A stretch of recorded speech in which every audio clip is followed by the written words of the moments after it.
ተማምነው በሕጋዊ መንገድ በነፃ ካሉበት ሆነው ወደ ሀገር ቤት ገንዘብ መላክ ተችሏል። ላኪ ሬሚት አለሎት። እንኳን ለብርሃነ ትንሣኤው በሰላም አደረሶ። ገንዘብ ወደ ሀገር ቤት ከማንኛውም ስፍራ ከአሜሪካ፣ ካናዳ፣ አውሮፓና ከመካከለኛው ምስራቅ ለሚልኩ ዲያስፖራዎች በሙሉ ላኪ ሬሚት ትልልቅ ምንዛሬዎችንና ዳጎስ ያሉ ጉርሻዎችን ያለምንም ክፍያ በነፃ በሕጋዊ መንገድ መላክ ያስችላል። ላኪ ሬሚት በተጨማሪም ከማስተር ወይም ቪዛ ካርዳችሁ ላይ ወደ ፈለጋችሁት የኢትዮጵያ ባንክ ስትልኩ ገንዘቡ በ2 ሴኮንድ ውስጥ ይደርሳችኋል። 2 ሴኮንድ ብቻ። መተግበሪያው አፕሊኬሽን ከብሔራዊ ባንክ ሙሉ ፍቃድ ያለው በመሆኑ ምንም ሐሳብ ሊገባችሁ አይገባም። ስለዚህ የላኪ ሬሚትን መተግበሪያ ከፕሌይ ስቶርና አፕ ስቶር ላይ በማውረድ አሁኑኑ በነፃ ላክ። ለአስተማማኝና ፍጥነት ማን እንደ ላኪ ሬሚት። ላኪ ሬሚት አለሎት። አሁን ላይ ጥያቄያችን ሁሉ በቀጣይ የት እንገንባለው ነው። ምቾታችሁና ምርጫችሁ ስለሚያሳስበን እኛ እዚህ ገንብተናል እናኖሩ አንልም። ምርጫችሁ የት ነው? የት እንገንባላችሁ እንጂ። ቴምር ፕሮፐርቲዎች ነን። በመዲናችን አዲስ አበባ በአራቱም አቅጣጫ መዳፋችን ያልዳሰሰው አሻራችን ያላረፈበት መንደር እንዳይኖር ተግተን እየሰራን ነው። በቡልጋሪያ፣ በፒያሳ፣ በአያት 49፣ በጋርመንት፣ በሳር ቤትና በአቧሬ የመኖሪያ ቤቶችን በባለ 1 መኝታ፣ በባለ 2 መኝታ፣ በባለ 3 መኝታ ቤት አማራጮች እስከ 35% ከሚደርስ ታላቅ ቅናሽ ጋር እየሸጥን ነው። እንዲሁም የንግድ ሱቆችን በፒያሳ፣ በጋርመንት፣ በገላንና በቡልጋሪያ ከ500 ሺህ ብር ቅድመ ክፍያ ጀምሮ ከ10% ቅናሽ ጋር ሽያጭ ላይ ነን። ምን ይሄ ብቻ! እኛ ዘንድ ቤት መግዛት ከመኖሪያ ቦታነት በላይ ሆኗል። ዛሬ ከቴምር የምትገዙት ቤት ከኢትዮጵያ አየር መንገድ የሸባ ማይልስ ስጦታ ያስገኙታል። አሁኑኑ ይወስኑ፣ ቤትዎን ይግዙ፣ ሕይወትዎን ያሻሽሉ፣ ዓለምን ይዙሩ። ይደውሉልን። ቴምር ፕሮፐርቲስ የሕልሞ ማረፊያ።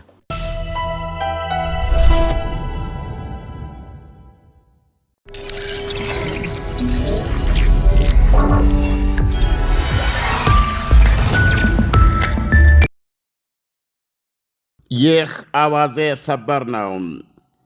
የኢራን ውጭ ጉዳይ ሚኒስትር አባስ አርጋቺ ኢስላማባድ ላይ አሜሪካንን አጓግተውና አስደግፈው ወደ ኦማን ከሄዱ በኋላ ወደ ፓኪስታን እየተመለሱ መሆናቸው ተሰማ። ምናልባት ደርሰዋል። አሁን በኢራኖች ድርጊት ቆሽታቸው አሮ ለበረራ በተጠንቀቅ ያቆሟቸውን ልዩ መልእክተኞች ስቲቭ ዊትኮፍና ጃሬድ ኩሽነር ከዚህ በኋላ እግራችሁን ወደዛች ሀገር እንዳታነሱ ሲሉ ማገዳቸው አይዘነጋም። ፕሬዚደንት ዶናልድ ትራምፕ አሁን ከኢራን ውጭ ጉዳይ ሚኒስትር አርጋቺ ኦማን ፓኪስታን ምልልስ ድራማና በጋዜጠኞች ራት ላይ ከሞት ከተረፉ በኋላ ፕሬዚደንት ዶናልድ ትራምፕ ከእንግዲህ በስልክ ነው የምንደራደረው እንጂ አገር ለአገር አንንከለከልም ብለዋል።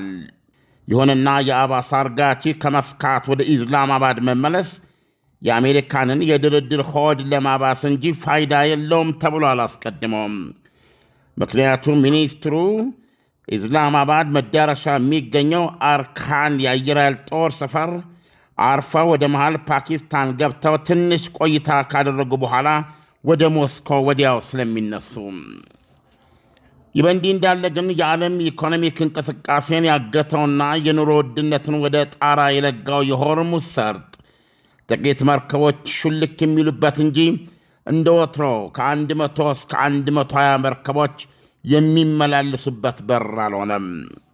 የባህር ንግድ መረጃ አቅራቢ የሆነው ማሪን ትራፊክ የተገኘው ዳታ እንደሚያመለክተው በዚህ ቁልፍ በር በዛሬው ዕለት ወደ ፋርስ ባሕረ ሰላጤ ማለፍ የቻለችው ዲፕ ብሉ የተሰኘች መጫኛዋ በከፊል ነዳጅ የተሞላ የኬሚካል መጫኛ ታንከር ናት። ዲፕ ብሉ ከኦማን ሰላጤ ተነስታ በላርክ ደሴት በኩል አድርጋ ፋርስ ባሕረ ሰላጤ ገብታለች። እንደዚሁም ሲስተር ቮያጀር የተሰኘች የተጫነች ዕቃ ጫኝ መርከብ በሆርሙዝ ሰርጥ በመግባት ከተቃራኒ አቅጣጫ ማለት ነው ከፋርስ ባሕረ ሰላጤ ወደ ኦማን ባሕረ ሰላጤ አልፋለች። ሆርሙዝ ከእንግዲህ ከ7 ሳምንታት በፊት ወደ ነበረበት ሁኔታ አይመለስም ሲሉ በይፋ የማሉና የተገዘቱት ኢራኖች ማነቂያው ነጥብ ላይ ጡንቻቸውን እንደሚያፈረጥሙ አስጠንቅቀዋል። ሆርሙዝ ሰርጥ በእትማማቾቹ ኢራንና ኦማን መካከል የሚገኝ የኢኮኖሚ ዞናቸው መሃል ላይ እንደ ቅንድብ የሚገጥምበት ሰርጥ ነው። ይህ በእንዲህ እንዳለ የኢራን እስላማዊ አብዮተኞች ከሰላጤው ዲታ አገሮች መካከል በተለየ ጠላትነት አብዝተው የተኮሱባት የተባበሩት አረብ ኤሚሬቶችን ለመታደግ እስራኤል ዝነኛውን የብረት ጣራ የተሰኘ የአየር መከላከያ ስርዓቷን ኤሚሬት ውስጥ መወደሯ ተሰማ። አይሁዳዊቱ አገር የዓለም አቀፍ ንግድ ማዕከል የሆነችውን ኤሚሬት ሰማይ የሚታደጉ አየንዶምስ የብረት ጣራ የተሰኙ የአየር መከላከያዋን የሚያጠምዱ የሚያጎርሱና የሚተኩሱ ወታደሮቿንም አብራ ልካላታለች። እስራኤል ሕዝቧን ከ8,000 ሮኬቶች የታደገውን አንጡራ መከላከያዋን ለሌላ አገር እንዲህ አሳልፋ ስትረዳ ኤሚሬትስ የመጀመሪያዋ መሆኗ ነው የዜናው ምንጭ አክሲዮን እንደዘገበው። ኢራን በጦርነቱ ወቅት የተባበሩት አረብ ኤሚሬትስ ላይ ወደ 550 ቦሊስቲክና ክሩዝ ሚሳይሎች መተኮሷን የኤሚሬትስ መከላከያ ሚኒስቴር አስታውቋል። የሰው አልባ ተኩስ ቁጥር ደግሞ ከ2200 በላይ መሆኑን አክሎ አመልክቷል። ኤሚሬትስ ብዙዎቹ ተወርዋሪዎችን በአየር ላይ መቀንደብ የቻለች ሲሆን የተወሰኑት ግን ወታደራዊና ሰላማዊ ኢላማዎችን መጥተውባታል። ይህም ከአጋሮቿ እርዳታ እንድትጠይቅ አስገድዷታል። እንደ አክሲዮስ ዘገባ የእስራኤል አየንዶምስ የብረት ጣራ ኤሚሬት ውስጥ የተጠመደው ጠቅላይ ሚኒስትር ቤንያሚን ኔታንያሁና የኤሚሬትስ ፕሬዚደንት ሙሐመድ ቢን ዛይድ በምህጻረ ቃል ኤምቢዜድ በስልክ ከተነጋገሩ በኋላ ነው። እስራኤል ሰራሹ አየንዶምስ በደርዘኖች የሚቆጠሩ የኢራን ሚሳኤሎችን በአየር ላይ አምክኗቸዋል። የእስራኤልና የኤሚሬት ባለሥልጣኖች እንደሚሉት ሁለቱ አገራት ጦርነቱ ከተጀመረበት በፈረንጅ ፌብርዋሪ 28 በኢትዮጵያ የካቲት 21 ቀን ጀምሮ ወታደራዊና ፖለቲካዊ ቅንጅታቸውን አዳብረዋል። በዚህም መሠረት የእስራኤል አየር ኃይል በደቡባዊ ኢራን በሰላጤው ሀገራት ላይ የተወደሩ ሚሳኤሎችን በቦምብ አውድመዋል። አንድ ከፍተኛ የኢሚራቲ ባለሥልጣን በቀውሱ ሰዓት እስራኤል ያደረገችልን እርዳታ የተባበሩት አረብ ኤሚሬትስ ምንጊዜም አትረሳም ብለዋል። በነገራችን ላይ አድማጭ ተመልካቾቻችን ዩኤኢ የተባበሩት አረብ ኤሚሬትስና ኢራን በሦስት ደሴቶች ላይ ይገባኛል ውዝግብ አላቸው። እነሱም ቁልፉ መተላለፊያ ሆርሙዝ ሰርጥ ዙሪያ ወይም አጠገብ የሚገኙ ናቸው። በፈረንጅ ከ1971 በኢትዮጵያ 1963-64 ጀምሮ በኢራን ቁጥጥር ስር የሚተዳደሩ ናቸው። አቡ ሙሳና ታላቋና ታናሿ ቱምብ ደሴቶች ተብለው ይታወቃሉ። ኤሚሬትስ በኃይል የተያዙ ግዛቶቼ ናቸው በማለት አሁንም አቤቱታ ታሰማለች። በሌላ ዜና የእስራኤሉ ጠቅላይ ሚኒስትር ቤንያሚን ኔታንያሁ ጦራቸው የሄዝቦላ ኢላማዎችን በበረታ ጉልበት እንዲደበድብ ትዕዛዝ መስጠታቸው ተሰማ። ይህም ሆኖ የእስራኤል ሊባኖስ ጦርነት ተኩስ አቁም በተጨማሪ 3 ሳምንታት መራዘሙ የሚዘነጋ አይደለም። የኔታንያሁ ጥብቅ ትዕዛዝ የመጣው ባለፈው ቅዳሜ ከሰዓት ሄዝቦላ 2 ሮኬቶችና 1 ሰው አልባ ሰሜን እስራኤል ላይ ከተኮሰ በኋላ ነው። የእስራኤል መከላከያ አይዲኤፍ 1 ሮኬትና ሰው አልባን በአየር ላይ ሲያጋይ፣ ሦስተኛ ጉዳት ማድረስ የማይችልበት አውላላ ሜዳ ላይ መውደቁን ገልጿል። በነገራችን ላይ ከኢራን ቀጥላም በዚህ ጦርነት ከፍተኛው ጠባሳ ያረፈባት ሊባኖስ በተለይም ደቡብ ሊባኖስ መሆኗ ይታወቃል። ያሉት አሃዞች እንደሚያመለክቱት ከ2400 በላይ ሰዎች ተገድለዋል። የተኩስ አቁሙ መከበር ከጀመረ ወዲህ እንኳ ባለፉት 10 ቀናት ውስጥ 30 የሂዝቦላ ተዋጊዎችን ገድያለሁ ትላለች እስራኤል። ኢሳያስ እንግዲህ እንደሰማው ነው የኢራን ውጭ ጉዳይ ሚኒስትር አባቺ ከመስካት ኦማን ተነስተው ይሄ ፕሮግራም በሚቀርብበት ጊዜ ያለ ጥርጥር ፓኪስታን አርፈዋል። በፓኪስታን እንግዲህ ጥቂት ቆይታ ለምሳሌ የሁለት ወይ 3 ሰዓት ቆይታ ካደረጉ በኋላ ተነስተው ወደ ሞስኮ ይበራሉ።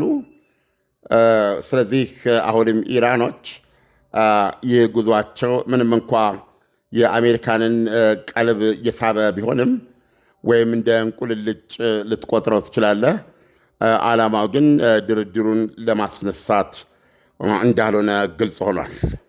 ዓለም ሀባስ አርጋቺ ወደ ኦማን ወይም ደግሞ ፓኪስታን ሲገቡ፣ በተለይ ፓኪስታን ሲገቡ አሜሪካኖችም እዛው የድርድር ሐሳብ አንስተው ሊቀጥሉ ይችላሉ የሚል ተስፋ ነበራቸው እና ይህንን ሳያደርጉ መሄዳቸው በአሜሪካና በኢራን መካከል ያለው ግንኙነት ይበልጥ እንዲቃቃር አያደርገውም ወይ? የነበረው ተስፋ ሙሉ በሙሉ እንዲጠፋ አያደርገውም ወይ? አሁን ላይ ጥያቄያችን ሁሉ በቀጣይ የት እንገንባለው ነው። ምቾታችሁና ምርጫችሁ ስለሚያሳስበን እኛ እዚህ ገንብተናል ላኖሩ አንልም። ምርጫችሁ የት ነው? የት እንገንባላችሁ እንጂ።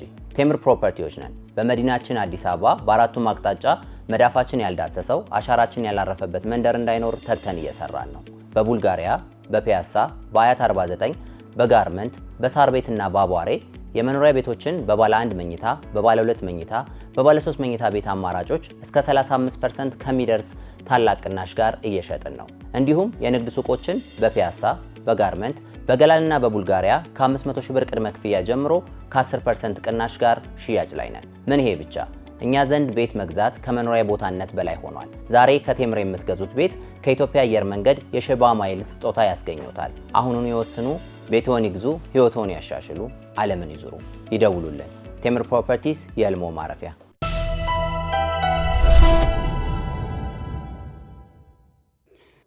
ጦርነቱን እውነቱን ለመናገር ሁሉም ወገኖች አይፈልጉትም እና ጦርነቱን ቢተካ ይመርጣሉ ድርድሩ። ሆኖም ግን ድርድሩ የማያስኬድ ከሆነ ጦርነቱ ብቻ ነው አማራጭ የሚሆነው። ስለዚህ ወደ ጦርነት የመበለስ እርምጃ በድንገት ሊወሰድ ይችላል።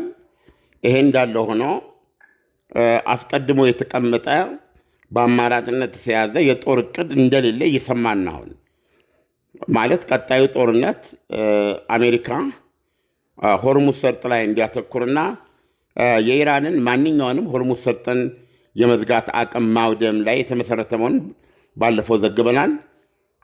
ይሄም የተሳካ ሊሆን የሚችለው ሆርሙዝ ሰርጥ አካባቢ ያላትን አቅም የዚህ የፈጣን ጀልባዎች፣ ፈንጂ ጠማጅ የሆኑትን መርከቦች እንዲሁም ደግሞ በባህረ ሰላጤው ዳርቻ የተጠመዱ ሚሳኤሎችን በማውደም ብቻ የሚበቃው ሳይሆን በጠቅላላ እንደ አቅም የኢራንን የሚሳኤል ክምችት፣ ማምረቻ፣ መተኮሻ የመሳሰለውን ባለፈው 6 እና 7 ሳምንት የተካሄደበትን ድብደባ እንደገና መድገም ይጠይቃል። ምክንያቱም አሁን ኢራን በእጇ እንዳለ የሚታመነው እንደ እስራኤልን መምታት የሚችል ሚሳኤል 1000 ነው። በፊት የ2500 ነበረ። በእስካሁኑ ድብደባ 1500ን አውድመናል የሚል ግምገማ ነው ያላቸው አሜሪካና እስራኤል። ስለዚህ ሌላ ዙር ማጥቃት ከተከፈተ እነዚህን ማጥቃትን ያካትታል። ኢራን በአሁኑ ሰዓት ምንም አይነት አንድም ሚሳኤል ማምረት የሚያስችላት ፋብሪካ የላትም ነው የሚሉት። ይሁንና ባለፈው እንደዘገብነው ከተወሰነ ጊዜ በኋላ ግን እንደገና ልታንሰራራቸውና ማምረት መጀመር ትችላለች። በጥቂት ዓመታትም አሁን ያላትን ያህል ክምችት መልሳ ልትይዝ ትችላለች የሚል ግምገማም እንዳላቸው አቅርበናል። ስለዚህ ሌላ ዙር ድብደባ በመሀል ሀገርም የሚካሄድ ይሆናል ማለት ነው። ምናልባት ለምሳሌ የእስራኤሉ መከላከያ ሚኒስትር እስራኤል ቃዝ ከ2 ቀን በፊት የሰጡት ማስጠንቀቂያ ምንድን ነው? እድሉ ካለ የጦርነት ሁኔታዎች ከፈቀዱ የኢራንን የኤነርጂ የጋዝና የነዳጅ ክምችቶች፣ ጉድጓዶች የመሳሰሉት ላይ የተፋፋመ ድብደባ በማድረግ ኢራንን እንደ ሀገር ወደ ድንጋይ ዘመን መከለስ ይቻላል የሚል ማስጠንቀቂያ ነው የሰጡት። ይህም ሆኖ ወደዛ ጦርነት እንዳይመለሱ በአሁን በሚታየው መንገድ የኢስላማባዱ ድርድር እንደገና እንዳንሰራራ በአሜሪካ በኩል ያለውን ጉጉት መመልከት እንችላለን። ይሁንና አሁን ኢራኖች አንቸኩልም፣ ቀድመንም አይናችንን አንሰብርም። ምክንያቱም ያን ያህል ግድ የሚያደርግብን ነገር የለም። ድርድሩን የሚፈልጉ ከሆነ ግን አሜሪካና ዶናልድ ትራምፕ አሁን በኢራን ላይ የጣሉትን የባህር ኃይል ከበባ ያንሱ ነው። ይሄ እስካልተነሳ ድረስ እኛም የድርድሩን ጉዳይ አናነሳም የሚለው አቋማቸውን ምን ያህል አጠንክረው እንደያዙ የሚያሳይ ነው። የኢራን ውጭ ጉዳይ ሚኒስትር ኢስላማባድ ደርሶ ምንም አይነት ስለ ድርድሩ ሳያወሩ ተመልሶ መስካት፣ ከመስካት እንደገና ኢስላማባድ፣ ከዛ ወደ ራሽያ እንቅስቃሴን ስትመለከት ማለት ነው። በዛ ላይ ደግሞ እንግዲህ እንደምታውቀው ትናንትና ፕሬዚደንት ዶናልድ ትራምፕ ስሜታቸው ገና መረጋጋት ይኖርበታል። እንደ ዜና አቀራረቡ ይሄ መምህር ነበር የተባለ ስሙ ተጠቅሷል። ከነ ፎቶግራፉ በምትጭንበት ጊዜ ከነ ስሙ እንድታስቀምጠው ጠብቃለሁ። የ31 ዓመት የነፍስ ግድያ ሞካሪ አሜሪካዊ ቆስሎ ሆስፒታል ነው ያለው። እንደዚሁም አንድ የደህንነት ሰራተኛም እንደዚሁ ቆስሎ ነው የሚገኘው። አንድ ጥይት የደረት መከላከያውን ነው የመታው። ስለዚህ ሪሊም ማንን ነበር ሊገል የፈለገው የመጣው የሚለው ጥያቄ ከባለስልጣኖች አንዱን ወደሚል የሚያቀርቡት አሉ። ዞሮ ዞሮ ግን ትልቁ ባለስልጣን ራሳቸው ዶናልድ ትራምፕ ስለሆኑ በሳቸው ላይ የተሞከረ ሶስተኛ የግድያ ሙከራ ተደርጎ ነው የተወሰደው። በነገራችን ላይ ገዳዩ እዛ ሂልተን ሆቴል መኝታ ይዞ የነበረ ሰው መሆኑ ታውቋል። በቂ ግንዛቤ አለው። እዛ ሆቴል ቦልሩም የሚባል አዳራሽ እልፍኝ፣ እዛ ውስጥ የጋዜጠኞቹ የዋይት ሃውስ ጋዜጠኞች ዓመታዊ በዓል እንደሚካሄድ ያውቅ ነበር። በይፋ የሚገለጽ ፕሮግራም ነው እና የሀገሪቱ ፕሬዚደንት ሁል ጊዜ በየዓመቱ እየተገኙ በጣም በጣም የዲሞክራሲን ወዘና፣ የዲሞክራሲን ጣዕም፣ የዲሞክራሲን ስፋት፣ ጥልቀት በእውነት የሚያሳይ ኦኬዥን ነው። ብዙ ጊዜ ጥሩ ራት ከተበላ በጥሩ ማወራረጃ ካስኪዱት በኋላ ያለ ወትሯቸው ቲሸርት የሚያዘወትሩ የመስክ ጋዜጠኞች፣ ዘጋቢዎች ስሪፒስ ግጥም አድርገው የሚታዩበት የጋዜጠኞች በዓል ነው እና በዛ በዓል ላይ ፕሬዚደንቱ እንደ አንድ አሜሪካዊ ዜጋ የራሱን ባለስልጣኖች ራሱን ጭምር በመተቸት ትልቅ ኮሜዲ ሳቅ የሚፈጥሩበት በዛም ቁም ነገር የሚለዋወጡበት ታላላቅ ኮሜዲያን እየተጋበዙ በእውነት በጣም ነው በጣም ደስ የሚል ዝግጅት ነው። ስለዚህ ፕሬዚደንቶችም ይገኛሉ፣ ደንብ ነው። ስለዚህ ይሄ ለግድያ የተዘጋጀ ሰው በቀላሉ ይሄ ኢንፎርሜሽን አለው። አስቀድሞ ሆቴል ይዞ ነበረ። የያዘው መሳሪያ ጠመንጃ፣ ሽጉጥና እንደውም ብዙ ቢላዎች ነው ተብለዋል። እና እነዚህን መሳሪያዎች ይዞ የብረት መፈተሻውን ጥሶ ለመግባት ሲሞክር ነው እንግዲህ የተኩስ ልውውጥ የተደረገው እና መጨረሻ ላይ እሱም ተመቶ በቁጥጥር ስር ሊውል የቻለው ማለት ነው። እና ብዙዎቹ አንድ የቢቢሲ ጋዜጠኛ ለምሳሌ ምንም አይነት ጥያቄ እንዳልቀረበለት እና በእጅዋዝ ይዞ እንዳለፈ ተናግሯል። በፕሬዚደንት ዙሪያ ያለው ጥበቃ በጣም የላላ መሆኑ ነው እየተተቸ የሚገኘው። ስለዚህ ዶናልድ ትራምፕ ከዚህ ውስጥ ወጥተዋል። በዚህም የተነሳ ለጊዜው አባስ አርጋቺ የሚመራው የኢራን የልኡካን ቡድን ነርቫቸውን ላይነካው ይችላል።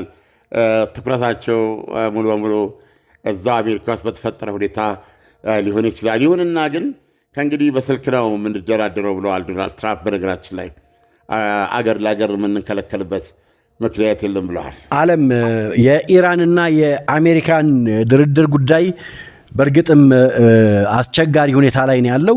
ወደ እስራኤል መሄድ እንችላለን። ዓለም በእስራኤልና በዩናይትድ አረብ ኤምሬት መካከል የተጀመረው ግንኙነት ዩናይትድ አረብ ኤሚሬት ራሷን የምትከላከልበትን አይሮን ዶም ከእስራኤል መውሰዷ እስራኤል ከአረብ ሀገራት ጋር ያላትን ግንኙነት የበለጠ የሚያጠነክር አይደለም ወይ? እንደው እስቲ በጎ ተጽዕኖው ምንድነው ብለህ ትገምታለህ? ተማምነው በህጋዊ መንገድ በነፃ ካሉበት ሆነው ወደ ሀገር ቤት ገንዘብ መላክ ተችሏል። ላኪ ሬሚት አለሎት። እንኳን ለብርሃነ ትንሣኤው በሰላም አደረሶ። ገንዘብ ወደ ሀገር ቤት ከማንኛውም ስፍራ ከአሜሪካ፣ ካናዳ፣ አውሮፓና ከመካከለኛው ምስራቅ ለሚልኩ ዲያስፖራዎች በሙሉ ላኪ ሬሚት ትልልቅ ምንዛሬዎችንና ዳጎስ ያሉ ጉርሻዎችን ያለምንም ክፍያ በነፃ በህጋዊ መንገድ መላክ ያስችላል። ላኪ ሬሚት በተጨማሪም ከማስተር ወይም ቪዛ ካርዳችሁ ላይ ወደ ፈለጋችሁት የኢትዮጵያ ባንክ ስትልኩ ገንዘቡ በ2 ሴኮንድ ውስጥ ይደርሳችኋል። 2 ሴኮንድ ብቻ።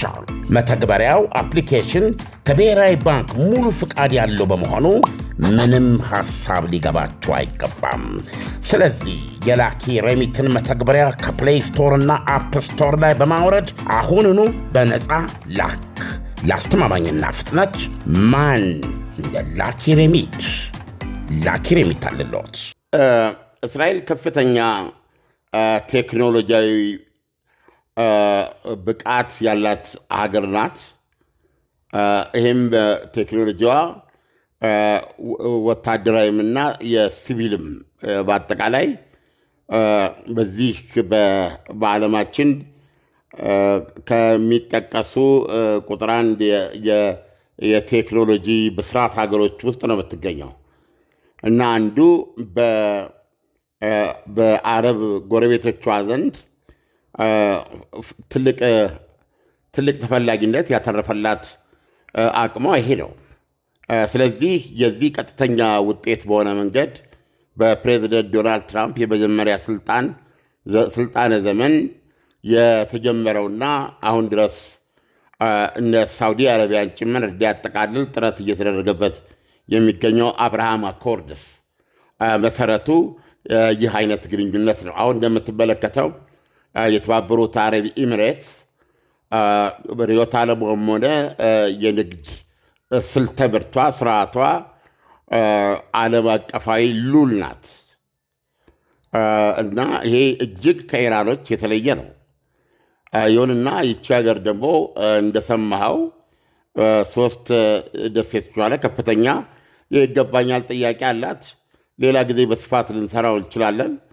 ኢራን ተቆጣጥራቸው ነው የምትገኘው። አሁን በዚህ ጦርነት አማካኝነት ሁላችንም እንዳየነው ኢራኖች የአሜሪካንን በዙሪያ ያሉ ጦር ሰፈሮችን ከማጥቃት ባለፈ በተለይ ትልቁ ሀብቷ የተባበሩት አረብ ኤሚሬትስ ሰላሟ ነው።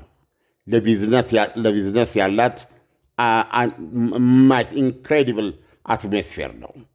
ለቢዝነስ ያላት አመችነት ነው እና በመላው ዓለም ያሉ ትልልቅ ኩባንያዎችን፣ ድርጅቶችን፣ እንደዚሁም ኢንጂነሮችን፣ የተለያየ ሙያ ክህሎት ያላቸውን ቤስት በጣም የላቁ ሰዎችን የምትስብ ማግኔት ያደረጋት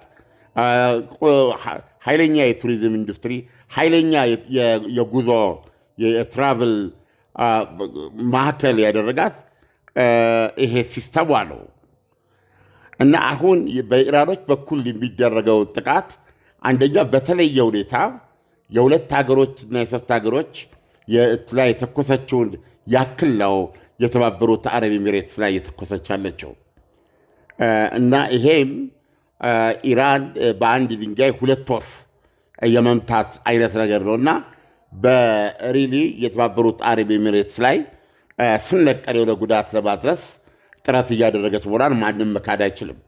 ባለፈውም እንደጠቀስነው 30,000 እንግሊዛውያን ኤሚሬትስ ለቀው ሄደዋል። አሜሪካውያን እንደዚህ እያልክ ብታስበው በጣም ሰፊ ቁጥር ነው። እነዚህ ውስጥ ደግሞ ሃይሊ ስኪል የሆኑ በጣም የሰለጠኑ ፕሮፌሽናሎች ሁሉ አሉበት እና ትልቁ አቅሟ የዱባይ ማግኔትነት፣ የዱባይ አቅሟ ይሄ ነው። ስለዚህ ትልቁ ነገር ይሄ የካፒታል በሙሉ ዱባይን መርጠው የሚመጡ ኢንተርፕራይዞች፣ ድርጅቶች፣ ኩባንያዎች ይዘው የሚመጡት ወረት፣ እውቀት፣ ስራ እነዚህ ሁሉ ነገሮች በዛው መጠን እየፈለሱ እንዲወጡ የማድረግ ግልጽ የሆነ ዓላማ ከኢራን በኩል ይታያል። እንደውም ዋነኛ የኢራን ፕሮፓጋንዲስት የሆነ ፕሮፌሰር በቅርብ ጊዜ በማህበራዊ ሚዲያ ላይ እንዲሁም ደግሞ ፒርስ በሚባል የእንግሊዝ ጋዜጠኛ መድረክ ላይ በሰጠው አስተያየት ትንሽ ይዘገንናል ያለው ኤሚሬትስ ምን ማለት ነው? አንድ ፓስፖርት ያላቸው አንድ ኤሚሬትስ ሰዎች ማለት ናቸው በሚል አጠቃላይ ለቦታዋ እና ለዛች ሀገር ያለው አመለካከት በጣም የሚያስደነግጥ ነው። ስለዚህ ሊበተኑ ይችላሉ ማለት ነው። ሊበተኑና ይሄ ያለው ሪያሊቲ ሊቀየር መሬቱም የሌላ ሊሆን ይችላል የሚል አንድምታ ነው ያለው። ለእነሱ ብቻ አይደለም። ሳውዲ አረቢያን ለምሳሌ የአንድ ሰው ሀገር እኮ ናት እና አንድ ሰው የኔ ነው ብሎ የያዘው ሀገር ናት እና በሚል በጣም በጣም በጣም ደረጌቲቭ በሆነ መንገድ ነው የተናገረው። ሳውዲ አረቢያን የምታውቀው ቤተ ሳውድ ነው የሚባለው። በ17ኛው ክፍለ ዘመን መሀል ላይ የሳውድ የዚህ ሁሉ የንጉሳዊ ቤተሰብ በትውልድ ወርተረኛነት እዚህ የደረሰው የቤተሰብ ዝርያ ስያሜ ይዛን ያለችው ትልቅ ሰፊ ታሪክ ያለው ነገር ነው። እንደዚህ በቀላሉ የሚቀመጥ አይደለም። ነገር ግን እሱ በጣም አናንቆ ያቀረበበት መንገድ የሚያስደነግጥ ነው። ምናልባት የኢራኖች ሀሳብ የኢራን ታላቅነት ቢመጣ በአካባቢ ላይ ልታራምድ የምትችለው ፖሊሲ ምንድን ነው የሚል ፍራቻ የሚያመጣ ነው። ስለዚህ የሰላጤዎቹ ሀገሮች ከአሜሪካ ጋር ያላቸው የደህንነት ቁርኝትም ከዚህ አንጻር የሚታይ ነው። በዚህ አይነቱ ሁኔታ ውስጥ ነው እንግዲህ የእስራኤል ሚና ከፍተኛ የሚሆነው። የተባበሩት አረብ ኤሚሬትስ ለደህንነቷ አስተማማኝነት የእስራኤልን ቴክኖሎጂ የእስራኤልን ግንኙነት በእጅጉ የሚያስፈልጋት መሆኑን ይኸው እንደሰማኸው በዚህ በቀውስ ወቅት እስራኤል ያደረገችልን ድጋፍ የተባበሩት አረብ ኤሚሬቶች አትረሳም የሚል ነው። ስለዚህ በዚህ በአብርሃም አኮርድስ መሰረት ከእስራኤል ጋር ዲፕሎማሲያዊ ግንኙነት የጀመሩ እና ሁለንተናዊ ትስስር ካካሄዱ ሀገሮች ውስጥ የተባበሩት ኤሚሬትስ አንዷ ናት። ሞሮኮ በላይ በኩል አለች፣ በሁለተኛነት ትቆጠራለች። እንደዚሁም በዋነኛነት አሁን አፋፍ ደርሶ በጋዛ ጦርነት ምክንያት የቀዘቀዘው የሳውዲ አረቢያና የእስራኤል መቀራረብም ግምት ውስጥ የሚገባ ነው። ስለዚህ አብርሃም አኮርድስ እንደዚህ አይነት ትስስር እየፈጠረ ያለ ነው። ዓለም ዩናይትድ አረብ ኤሚሬት አሁን ከእስራኤል ጋር ባደረገችው መልካም ግንኙነት ሌሎቹ አረብ ሀገራቶች እንዴት ነው የሚያዩት? በሌላ መልኩ ደግሞ ስንመለከት እስራኤል ከሊባኖስ ጋር አሁን ጦርነቱን መቀጠሏ የነበረውን የድርድር ሂደት ሌላ መልክ እንዲይዝ አያደርገውም ወይ? ይህ እንግዲህ በሄዝቦላና በእስራኤል መካከል ያለ ነው።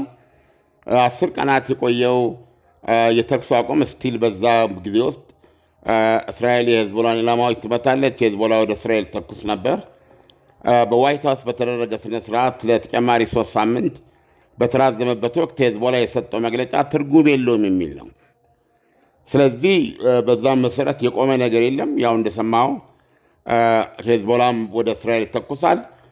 ይህም በመከተል እስራኤልም ሄዝቦላ ላይ ውጊያ ታካሄዳለች ማለት ነው። እና በዚህ የተነሳ ቅድም ጠቅሰነው እንደሆነ አላቅም ከ2400 በላይ ሊባኖሳውያን አልቀዋል። እዚህ ውስጥ በጥቂት መቶ የሚቆጠሩ የሄዝቦላ ተዋጊዎች አሉ። በተረፈ ሌሎቹ የሊባኖስ ዜጎች ናቸው።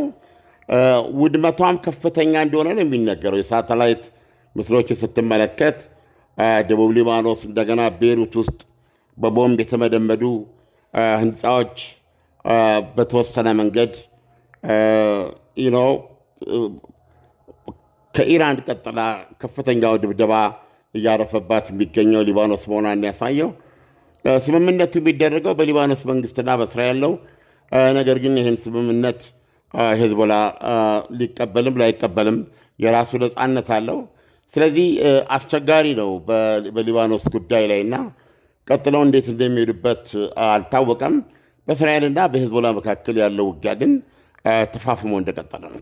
ዓለም ለትንታኔው ከወዲሁ አመሰግናለሁ። መልካም ምሽት ይሁንልን። መልካም ምሽት። አሁን ላይ ጥያቄያችን ሁሉ በቀጣይ የት እንገንባለው ነው። ምቾታችሁና ምርጫችሁ ስለሚያሳስበን እኛ እዚህ ገንብተናል እናኖሩ አንልም። ምርጫችሁ የት ነው? የት እንገንባላችሁ እንጂ። ቴምር ፕሮፐርቲዎች ነን። በመዲናችን አዲስ አበባ በአራቱም አቅጣጫ መዳፋችን ያልዳሰሰው አሻራችን ያላረፈበት መንደር እንዳይኖር ተግተን እየሰራን ነው። በቡልጋሪያ፣ በፒያሳ፣ በአያት 49፣ በጋርመንት፣ በሳር ቤትና በአቧሬ የመኖሪያ ቤቶችን በባለ 1 መኝታ፣ በባለ 2 መኝታ፣ በባለ 3 መኝታ ቤት አማራጮች እስከ 35% ከሚደርስ ታላቅ ቅናሽ ጋር እየሸጥን ነው።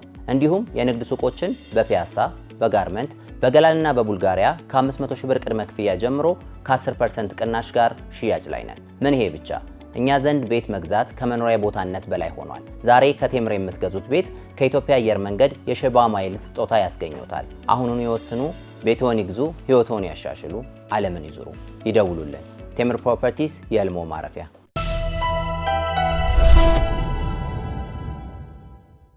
ተማምነው በህጋዊ መንገድ በነፃ ካሉበት ሆነው ወደ ሀገር ቤት ገንዘብ መላክ ተችሏል። ላኪ ሬሚት አለሎት። እንኳን ለብርሃነ ትንሣኤው በሰላም አደረሶ።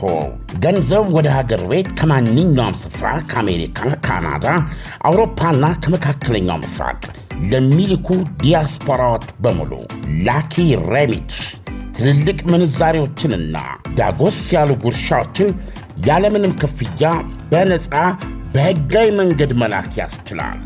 ላኪ ሬሚት በተጨማሪም ከማስተር ወይም ቪዛ ካርዳችሁ ላይ ወደ ፈለጋችሁት የኢትዮጵያ ባንክ ስትልኩ ገንዘቡ በ2 ሴኮንድ ውስጥ ይደርሳችኋል። 2 ሴኮንድ ብቻ። መተግበሪያው አፕሊኬሽን ከብሔራዊ ባንክ ሙሉ ፍቃድ ያለው በመሆኑ ምንም ሐሳብ ሊገባችሁ አይገባም። ስለዚህ የላኪ ሬሚትን መተግበሪያ ከፕሌይ ስቶር እና አፕ ስቶር ላይ በማውረድ አሁኑኑ በነፃ ላክ። ለአስተማማኝና ፍጥነት ማን እንደ ላኪ ሬሚት። ላኪ ሬሚት አለሎት።